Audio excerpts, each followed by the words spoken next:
संघीयताको खास मुद्दा उठाउने मधेसवादी दलहरू केही समय एकै ठाउँमा आउने कोसिस पनि गरेका हुन्, तर पछिल्लो समय फेरि पनि एक ठाउँमा बस्न सकेनन्।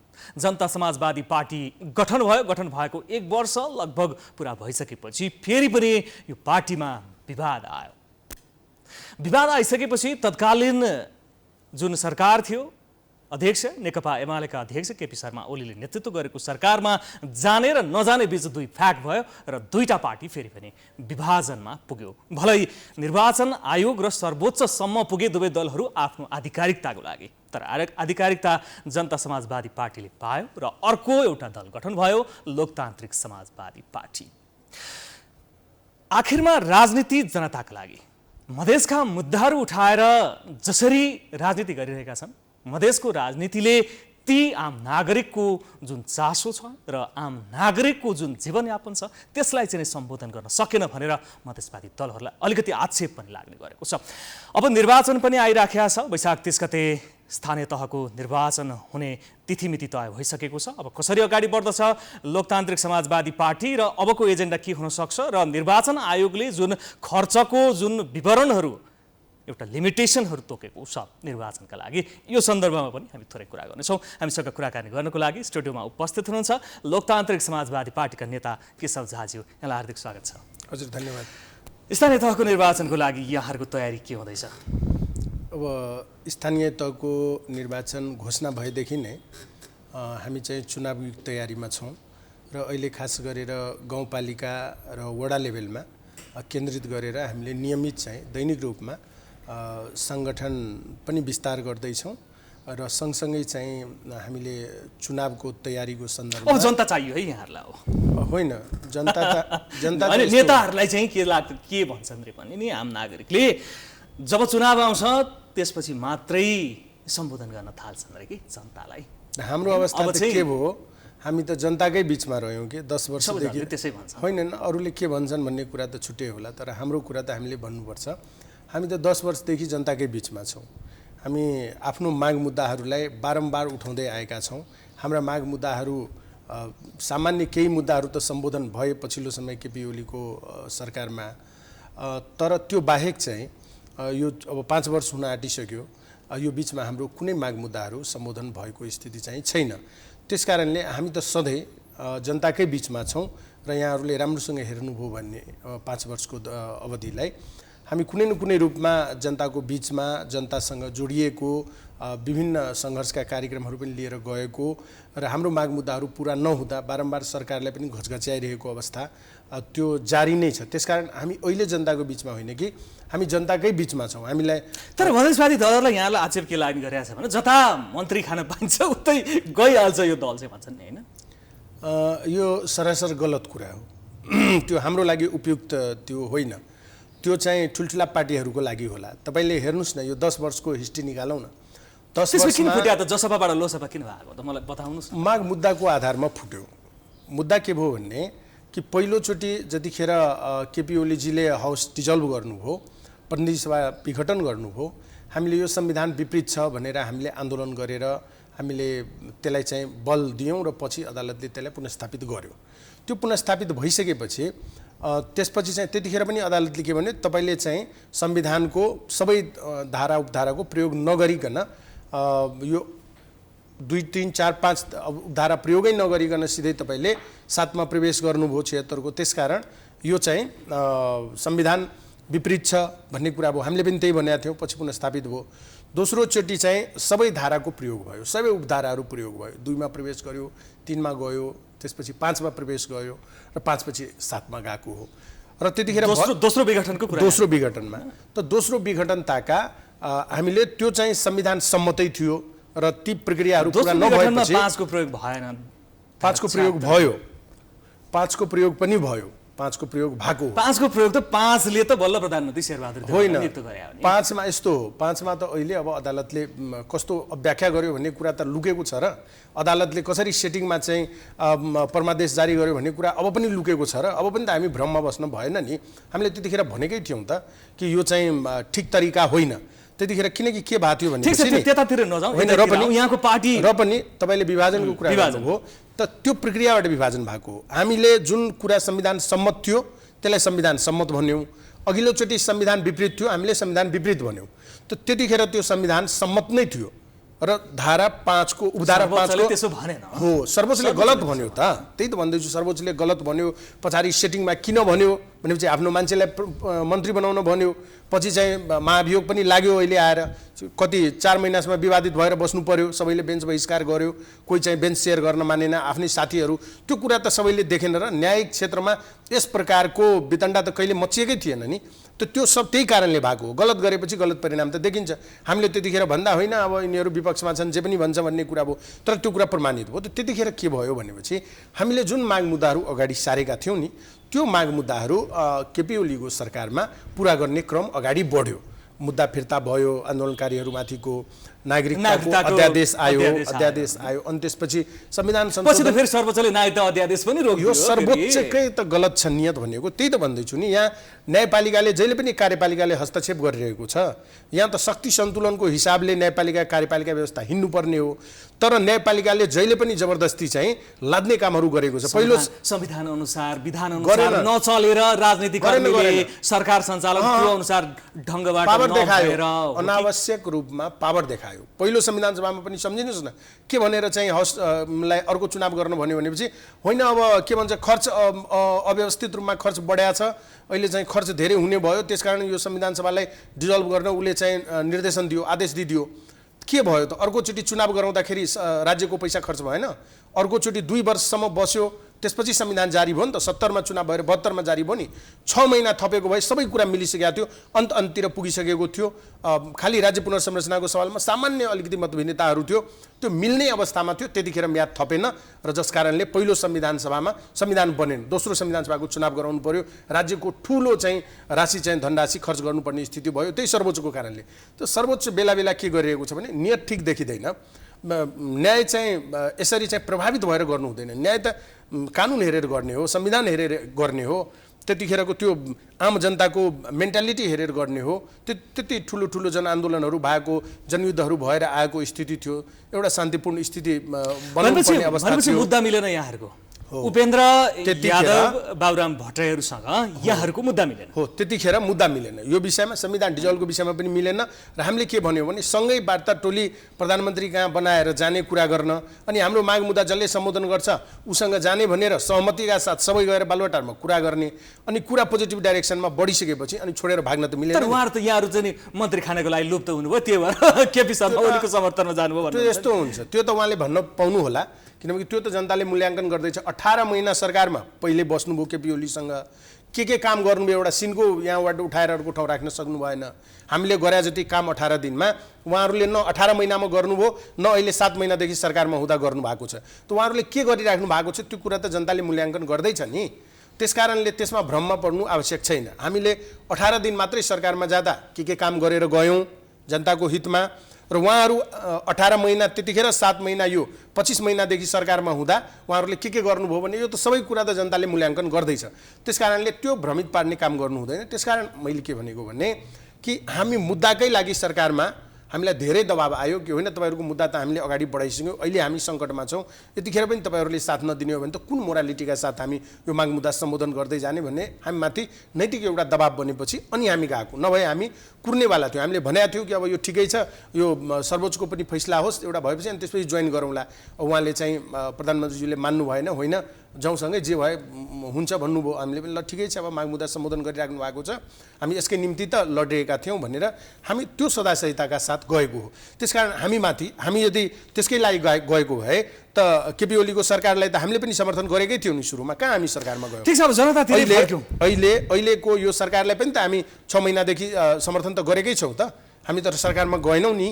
हाम्रो माग मुद्दा अगाडि बढेपछि हामी जान्छौँ भनेका छौँ। त उहाँहरूले हाम्रो माग मुद्दा जतिखेर बढाउनुहुन्छ त्यसपछि हाम्रो सहकार्य हुन्छ भन्ने कुरा भनेको छ भने चाहिँ प्रश्न छ त। मुद्दा सम्बोधन भएपछि हामी सरकारमा जान सक्छौँ, नभए जाँदैनौँ। पार्टी फुटाइदिइहाल्यो त पार्टी त उहाँहरूले फुटाउनु हो। यस्तो छ, पार्टी हामीले एकता गरेको हो। यहाँहरूलाई स्मरण छ भने याद गर्नुहोस्, उहाँहरूको पार्टी फुट्दै थियो।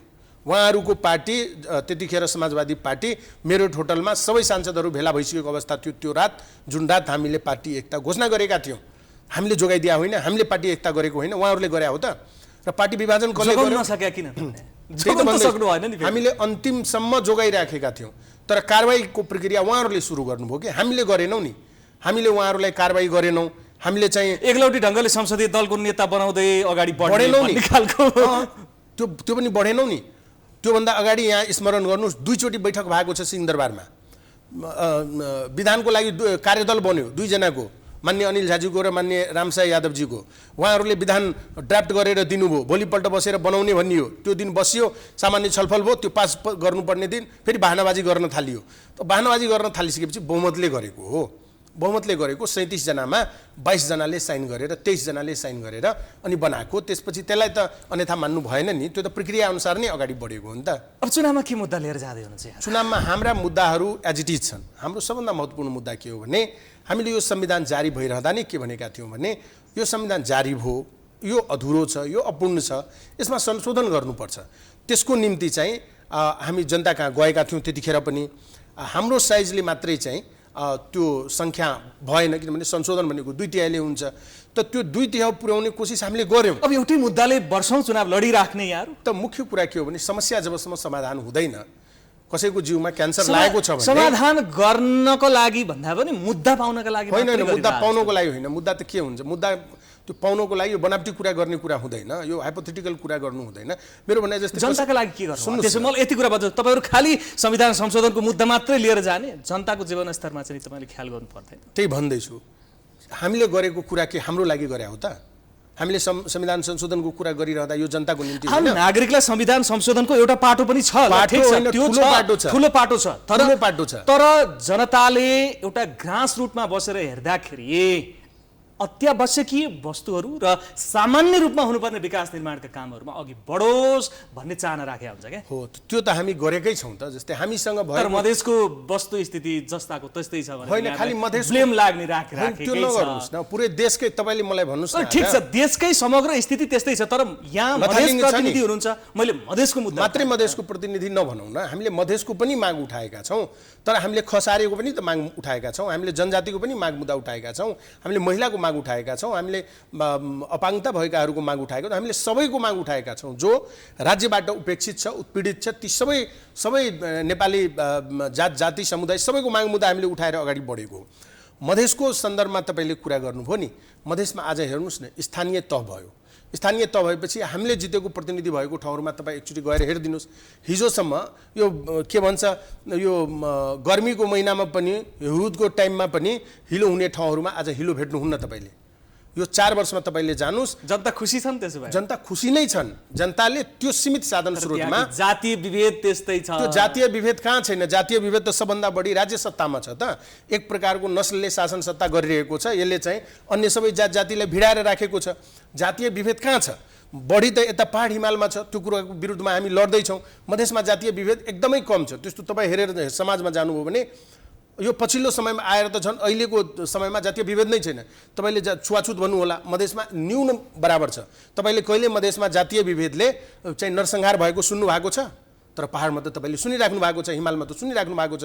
त्यो प्रकारको जातीय विभेद मधेसमा छैन। पहाडमा पनि छ, त्यो चाहिँ नराम्रो कुरा हो। जातीय विभेद आजको दिनमा हामीले त्यही त भनिरहेका छौँ। 21औं शताब्दीमा आएर आज पनि कसैले रङको जातको आधारमा यदि विभेद गर्छ भने त्योभन्दा ठुलो निकृष्ट काम अरू केही हुनै सक्दैन। विभेद कुनै पनि प्रकारको राम्रो होइन, विभेद कुनै पनि प्रकारको रहनु हुँदैन। ठिक छ, त्यसले संविधान जारी भयो, 74मा इलेक्सन भयो, त्यसपछि अहिलेसम्मको स्थितिमा जनता खुसी छन् भन्ने यहाँको आशय होइन। जनता खुसी छैनन्। जनता त के हुन्छ भनेपछि जनताका धेरै एक्सपेक्टेसनहरू छ। आज हाम्रो जनता कस्तो छ नि, जनताको हातमा एन्ड्रोइड मोबाइल छ। हेर्नुहोस्, उसले देश दुनियाँ हेरिरहेको छ। त्यसमा बसी बसी 1 सेकेन्डमा कहाँ के भइराखेको छ भन्ने कुरा उसलाई जानकारी भइरहेछ। ऊ हेर्छ, देश विदेश हेर्छ, दुनियाँ हेर्छ, अर्कै दुनियाँ हेर्छ, हाम्रो देश हेर्छ, जहाँको त्यहीँ छौँ हामी। एकदम गरिबभन्दा गरिब, झन्झन ऋण बोकाउँदै गइरहेका छौँ जनतामाथि। त यो जसको हातमा शासन सत्ता छ, ती दलहरूले मुलुकलाई उकास्न सकेन, मुलुकलाई कुनै पनि कुरामा आत्मनिर्भर बनाउन सकेन। खालि ऋण बोकाइराख्यो, खालि अनुदान सहयोग लियो, भिख मागी मागी खायो, कहिले पनि आफू चाहिँ आफ्नो खुट्टामा उभिने प्रयास गर्न सकेनन्। यिनीहरूसँग कुनै एजेन्डै छैन। यिनीहरूसँग एजेन्डा यस अर्थमा पनि छैन, कोही चाहिँ हिजोको दिनमा पञ्चायतको विरुद्धमा लडेका, कोही राजाका विरुद्धमा लडेका, त्योभन्दा अगाडि के भन्छ अग्रगामी एजेन्डा छैन उहाँहरूसँग। उहाँहरूको एजेन्डा ती ठुला पार्टीहरू भनौँदाहरूको न गणतन्त्र एजेन्डा थियो, न संहिता एजेन्डा थियो, न समावेशताको एजेन्डा थियो, न प्रतिनिधित्वको एजेन्डा थियो, न समानताको एजेन्डा थियो। त्यो सबै एजेन्डा हाम्रो हो। यहाँहरूको संहिताको एजेन्डा तर प्रश्नवाचक चिन्ह सुरु भइसकेको छ नि। कसरी संहिता महँगी भयो, संहिता कार्यान्वयनमा जान सकिएन। भएन नि, यो सब गलत कुरा हो नि। संहिताले महँगी भएको होइन नि। आज हेर्नुहोस् त, सङ्घमा तोके भन्दा बढी मन्त्रीहरू गठन गरेर, मन्त्रालयहरू गठन गरेर बढी मन्त्री प्रदेशमा यस्तो कुराहरू गर्नु हुँदैन। कानुनमा संविधानमा के लेखेको छ जे कुनै पनि प्रदेशले आफ्नो प्रदेश सदस्य संख्याको 20% मन्त्रीमण्डल गठन गर्न सक्छ भनेर संविधानमा लेखेको छ। त त्योभन्दा बढी कसैले बनाएको छैन नि। राजनीतिक प्रदेशमा त्यत्रो मुद्दा उठेको हुन्छ त 20% भनेको छ नि। त्यो 20% भनेको कति हो त? त्योभन्दा बढी त बनाउनै पाउँदैन। त्योभन्दा बढी त बनाएको छैन। झ्याल मन्त्री बनायो भनेर त्यत्रो इस्यु उठ्यो भन्छ। भन्नलाई त जे पनि भन्छ नि। यहाँ त जसरी पनि राजनीति गर्नेहरूलाई नै बदनाम गराउने हैन, त्यसलाई चाहिँ एकदम उसमा ब्ल्याक बक्समा राख्ने अनि त्यसलाई बदनाम गरेर यहाँ चाहिँ रजाइ गर्ने। ठिक छ केशव सर, हामी थोरै समय पनि बाँकी छौँ। कति खर्च छुट्याउनु भएको छ चुनावको लागि? अब यस्तो छ, हामीसँग त पैसै छैन। चुनाव लड्नलाई हामीसँग पैसै छैन। 10 वर्षदेखि सरकारमा गएको छैन। निर्वाचन आयोगले खर्च छुट्याइदिएको छ। त्यो खर्चभन्दा 100 गुणा बढी खर्च गर्छन् रे नि त यहाँहरूले, हो? होइन, हामीले होइन। त्यो त तपाईँलाई पनि थाहा छ नि। एउटा वडा अध्यक्ष जित्नलाई कति पैसा चाहिन्छ भन्ने तपाईँलाई थाहा छैन र? 20-25 लाख। यहाँ त चुनाव लड्नुहुन्छ, आफ्ना कार्यकर्तालाई चुनाव लडाउनु। म त्यही भन्दैछु। कति लाग्दो रहेछ? यहाँ सबै कुराहरू के छ, बनावटी कुराहरू बढी छ के। आदर्शवादी कुरा गर्ने, सैद्धान्तिक कुरा गर्ने, व्यवहारमा चाहिँ जेरो। अब सबभन्दा बढी पैसा त्यही ठुला पार्टीहरूसँग छ। काङ्ग्रेस कम्युनिस्टहरूसँग छ, काङ्ग्रेस एमाले माओवादीहरूसँगै पैसा छ। तिनीहरूले के गर्छ, यहाँ चाहिँ आचार संहिता बनाउँदा थोरै अमाउन्ट राख्नलाई दिने, ताकि चाहिँ सम्पत्तिको स्रोत खोज्न नपरोस्, कहाँबाट यति पैसा खर्च गर्यो। अनि तल जाँदा यहाँ अहिले भनेको छ हेर्नुहोस् कि महानगरपालिकाको मेयरलाई चाहिँ सिलिङ तोकिदिएको छ 7.5 लाख। हजुर, तपाईँले कल्पना गर्न सक्नुहुन्छ 7.5 लाखमा ऊ चुनाव जितेर आउँछ? तर ऊ जितेर पनि आउँछ र यहाँ खर्च बुझाउँदा 7,49,000 अनि के भन्छ 479 रुपियाँको बिल पेश गर्छ। लोकसभाले त्यसो गर्दै? सबैले गरिरहेछ। लोकसभाले त्यसो गर्छ गर्दै? सबैले गरिरहेछ त, त्यही त भनिरहेको छु। लोकसभाले के, काङ्ग्रेस कम्युनिस्ट एमाले माओवादी सबले गरिरहेछ। यो सबले गरिरहेछ। यो त गलत काम हो नि। मेरो भनाइ, तपाईँले किन झुक्याइराख्नु भएको छ? निर्वाचन आयोगको यसमा चाहिँ अनुगमन हुनु पर्दैन? 7.5 लाख भनेको छ, किन यति बढी खर्च भयो, कसरी खर्च भयो, कसरी त्यति दिन धानेको छ, यो भोट किनबेच किन भइरहेछ, यति ठुल्ठुलो र्याली किन चाहियो, यो घर दैलोमा एकदम 100 जना बोकेर यो भिडभाड लगेर गएर एकदम मासु भात एकदम दारू मासु गरेर किन पैसा मिसयुज गर्नु पर्यो राज्यको? आखिर त्यो भएको खर्च त सरकार बन्न बित्तिकै फेरि महँगी बढाएर त्यही जनताबाट कर सुन्ने त हो। त्यस कारणले हामीले के भन्यौँ भने यस्तो यो कर्मकाण्डी यो खर्च नतोकौँ। 7.5 लाख तपाईँले मेयरलाई भन्नुहुन्छ, 5 करोड 7 करोड खर्च हुन्छ त्यहाँ। सबै यहाँ राजनीतिक दल छ, सोध्नुहोस्। तपाईँहरूलाई थाहा छैन भने यहाँ सबै चुनावपछि एउटा वर्ष पुस्तिका सार्वजनिक गर्छ 2-4 वटा संस्थाले। त्यसमा पनि कति कति खर्च भएको छ लेखिदिया हुन्छ। अनि खर्च त्यसरी भइरहेछ, आधारहरू देखिराख्नु भएको छ। तर तपाईँले के गर्नुहुन्छ? कारबाही गर्नु। के गर्नु पर्यो? 5 करोड छुट्याइदिने कि अनुगमन गरेर कारबाही गर्ने? निर्वाचन आयोगले कारबाही गर्नै सकिरहेको छैन के। आजसम्म कहिले कसैलाई कारबाही भएको तपाईँले सुन्नु भएको छ? कार स्टेटमेन्ट दिनुहुन्छ यहाँहरू जस्तै दलहरूले, सबै दलहरूले। अनि के गर्ने त? होइन, गर्ने कारबाही गर्ने नि। भनाइ 7.5 लाख भन्दा यदि कसैले 10 रुपियाँ बढी खर्च गर्छ भने उसको पद चाहिँ खोज्नु पर्यो। तैँले यसरी गरिस्, आचार संहिता मिचिस्, त्यस कारण त योग्य छैन भनेर उसलाई अयोग्य ठहर गरेर त्यहाँबाट हटाउनु पर्यो, निकाल्नु पर्यो। सम्भव भयो भने बिचमा चुनाव भइरहेकै बेलामा त्यतिखेरै चाहिँ त्यो अनुगमनलाई तीव्र बनाउनु पर्यो। आम जनतालाई थाहा हुन्छ, सबैलाई थाहा छ, तपाईँलाई थाहा छ, मिडियालाई थाहा छ, सबै राजनीतिक दललाई थाहा छ चुनावमा कति खर्च भइरहेछ। रिसोर्सेसहरू कम छ, कर्मचारी रिसोर्सेस कम छैन। देशव्यापी रूपमा कुन उम्मेदवारले कति खर्च गर्यो, अब यति धेरै दल छन्, हरेक दलको पछि लागेर साथी। यही त हावा कुरा भयो नि। अनि कानुन किन बनाएको? कानुन के को लागि हुन्छ? तपाईँले राज्यले कानुन मान्नु पर्यो नि त। त्यसो भए 7 लाख भनेपछि मान्दिस् न? मान्छौँ त, मान्छौँ त। तपाईँले पनि यहाँ नै 7 करोड खर्च गर्ने म त्यही भनिरहेको छु, मान्छौँ हामी। कसरी मान्छौँ भन्ने कुरा हो नि त। यो अहिलेको जुन यो प्रत्यक्ष निर्वाचन प्रणाली हो, यो महँगो प्रणाली हो। तपाईँले त्यो र्याली बन्द गर्नुहोस् न, र्याली जान पाउँदैन, घर दैलो गर्न पाइँदैन, एउटा मात्रै सभा गर्न पाउनुहुन्छ एउटा क्षेत्रमा, त्यो पनि सबै जनतालाई एक ठाउँमा जम्मा गरेर एउटा मात्रै गर्नुहोस्। त्यो एउटा सभामा सबै पार्टीको उम्मेदवारहरू त्यहाँ उभिनुहोस् र जनताले प्रश्नोत्तर गरोस्। त्यहीँबाट सबै जो ठिक लाग्छ उम्मेदवार त्यहाँबाट सेलेक्सन गरोस्। यो घर दैलो गराएर, पैसा बढी खर्च गराएर, ठुल्ठुलो त्यो र्याली निकालेर, ठुलो त्यहाँ मान्छेले ठुलो भनेर कसरी बुझ्छन्? तपाईँ जतिखेर त्यो 5000 को जुलुस निकाल्नुहुन्छ अनि मान्छेले भन्छ ए यो पार्टी ठुलो छ, यसलाई दिनुपर्छ भोट, अनि त्यो तपाईँलाई त्यो धाक देखाउनु पर्ने छ। तपाईँले त्यो पैसा बाँड्नु भयो कि भएन, तपाईँले सबैको घरै घर मासु पुर्याउनु भयो कि भएन, त्यसरी भइरहेछ त यो कुराहरू कसले अनुगमन गर्छ? राजनीतिक दलहरूलाई त झन् सजिलो हुन्छ त। एउटा राजनीतिक दलको नेता जुन चुनाव लड्न गएको हुन्छ उसले त 1 रुपियाँ पनि खर्च नगरिकन, कमजोरी सबभन्दा ठुलो कमजोरी नै निर्वाचन आयोगको हो। ठिक छ, अन्तिममा छौँ, यहाँको दल कुन पोजिसनमा रहला त स्थानीय? अब यस्तो छ, हामी चाहिँ अहिले हाम्रो साङ्गठनिक स्थिति हेर्दाखेरि हामी लगभग 70-71वटा जिल्लामा आफ्नो सङ्गठन विस्तार गरेका छौँ। त्यस क्रममा अब पहाड हिमालमा भएको सङ्गठन चाहिँ धेरै ठाउँमा चुनाव जित्ने स्थितिमा त छैनौँ, तर केही ठाउँहरू छ जहाँ पालिकाहरूमा अथवा वडाहरूमा जित्ने स्थिति पनि छ र केही ठाउँहरू छ जहाँ हामी प्रतिस्पर्धा पनि गर्न सक्छौँ। मधेसका जिल्लाहरूमा अलिकति राम्रो स्थिति छ हाम्रो, त अहिलेसम्म एक्लै चाहिँ चुनावी प्रतिस्पर्धामा भाग लिने गरी अगाडि बढेका छौँ। कम्पिट गर्ने क्षमता छ कि छैन यहाँ? जसपाको होइन, जसपाको त कुनै काउन्टै भएन त्यहाँ। जसपासँग त हामीलाई आफूले कम्पिटिसन गर्नु छ र गर्नुपर्छ भन्ने लागेको पनि छैन। जसपाले जुन चरित्र देखाएको छ, जसरी जनतालाई झुक्क्याएको छ, त्यसको जवाब त जनताले दिने नै छ। हाम्रो कम्पिटिसन जसपालाई गनेको छैन लोसपाले। तपाईँलाई म एउटा स्मरण गरौँ कि अघिल्लो स्थानीय तहको चुनावमा पनि हामी जसपा पनि छुट्टै लड्या थियो, हामी पनि छुट्टै लड्या थियो। हाम्रो कम्पिटिसन यहाँले हेर्नुभयो भने म्याक्सिमम ठाउँमा काङ्ग्रेससँग छ, केही ठाउँहरूमा एमालेसँग छ, केही ठाउँमा माओवादीसँग र नगन्य ठाउँहरूमा चाहिँ जसपासँग छ। यहाँको भनेपछि रूपमा नि थोरै विवाद पनि छ, त्यो हिसाबले पनि अलिकति कमजोर भयो कि भन्ने चाहिँ होइन। जसपा र हाम्रो बिचमा त हेर्नुहोस्, वैचारिक रूपमा राजनीतिक रूपमा कुनै विवाद छैन, कुनै विवादै छैन।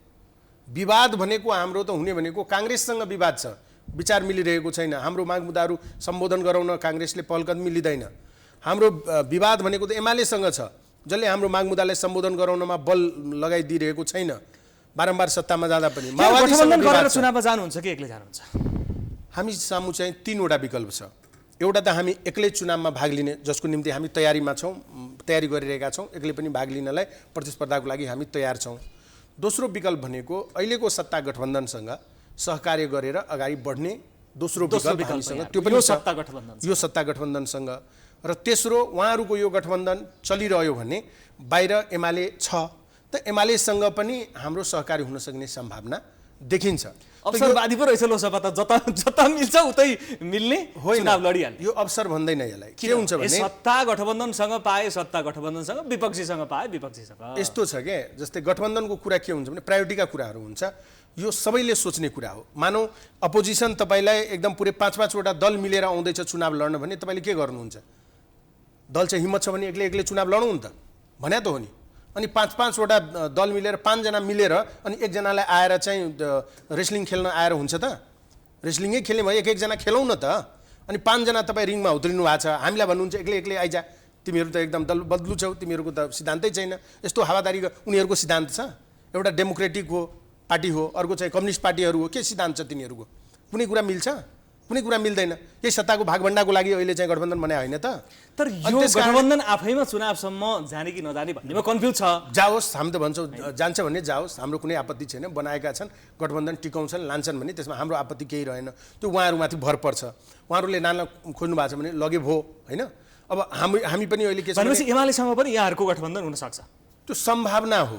कुराकानी भइरहेछ, अहिलेसम्म कुरा भएको छ कि छैन? आधिकारिक रूपमा, औपचारिक अनौपचारिक रूपमा कुनै कुरा भएको छैन। बरु सरकारसँग चाहिँ केही कुराकानीहरू भएको छ। आजै बिहान पनि हाम्रो पार्टीका नेताहरू र प्रधानमन्त्री बीच चाहिँ छलफल भएको छ।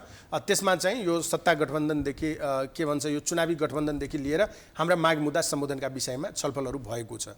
त त्यस कारणले सत्ता गठबन्धनसँग बरु केही कुराहरू भएको छ, तर एमालेसँग औपचारिक अनौपचारिक कुनै पनि रूपमा कुनै गठबन्धनको सत्ता गठबन्धनसँग कुरा मिलेन भने त्यसपछि एमालेसँग गठबन्धन गर्ने प्रक्रियामा यहाँहरू अघि बढ्नु। यस्तो भयो, सत्ता गठबन्धनसँग मुख्य रूपमा अहिले हाम्रो माग मुद्दाको कुराहरू भइरहेका छन्। त माग मुद्दाहरू सम्बोधन गर्दै जाँदाखेरि अब यो गठबन्धनका कुराहरूमा पनि सकारात्मक भयो, कुरा मिल्यो भने त्यो एउटा सम्भावना रहन्छ। त अहिलेसम्म एमालेले कुनै पनि रूपमा हामीसँग कुराकानी गरेको छैन। त हामी त एक्लै चुनावको तयारीमा त छँदैछौँ। यहाँहरूसँग एमालेसँग कुरा मिलेको, सम्बोधन मागहरू सम्बोधन गर्ने भएर सरकारमा गएको कारणले उहाँहरूसँग अलिक सकारात्मक हुन सक्ने सम्भावना छ। होइन, यस्तो भयो, त्यतिखेर एमाले सरकारमा थियो। त हाम्रा माग मुद्दाहरू सरकारले मात्रै पुरा गर्न सक्छ, कुनै दलले होइन। त सरकारमा जो दल हुन्छ उसँग एउटा फेसिलिटी के हुन्छ भने हामीले उठाएका माग मुद्दाहरू उहाँहरूले सम्बोधन गर्न सक्नुहुन्छ। त्यसकारण उहाँहरूसँगको संवाद सरकार र हाम्रो पार्टीको बिचको संवादको आधारमा कुराकानीहरू अगाडि बढ्दा त्यतिखेर एमालेसँग केही कुराहरू मागहरू पुरा भयो।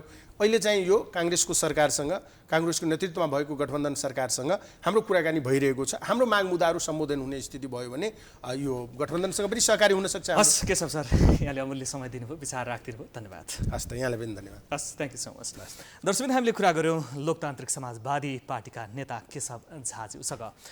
मधेसको राजनीतिमा कसरी अगाडि बढ्छ र चुनावमा लोसपा कसरी जान्छ भन्ने सन्दर्भमा रहेर हामीले थोरै कोट्याउने प्रयत्न गऱ्यौँ।